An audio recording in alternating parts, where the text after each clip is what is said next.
Doctor Ram Ram. Ram Ram. यहाँ आ जाओ,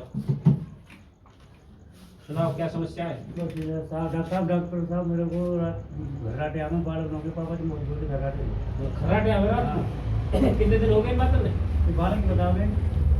आज बालक दो दिन हो गए, दर्द हो गए।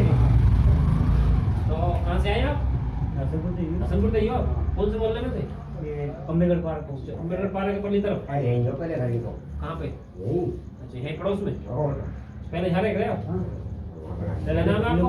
नाम क्या जी? देशराज। देशराज। एक आप एक करना है, 2 या 3 इलायची लेनी है हरी, अच्छी बारीक पीस लेना, और शाम को गर्म पानी में खाने के बाद रात को मतलब गर्म पानी उबाल दो ना, और वो पीनी है।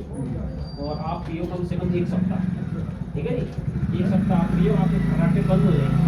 अगर फिर भी कोई दिक्कत हो तो एक बार और मिलिए। एक चीज़ और बताऊंगा आपको, बहुत बढ़िया देसी नुस्खा है, सेहत के लिए बढ़िया है, खर्राटे के लिए बढ़िया है।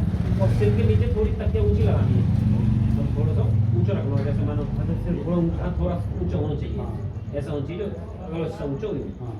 और आप फिर मुझे बताना, एक बार ये नुस्खा मेरा आजमा के देना। तो मेरे नुस्खे हैं, मेरे सारे ही अच्छे नुस्खे हैं, कोई सी दिक्कत ना है। अगर फिर भी कोई दिक्कत रहती है तो मैं एक दो चीज़ और बताऊंगा। पहले आप इसको इलायची वाले नुस्खे को आजमाओ, बहुत अच्छा है, ठीक है।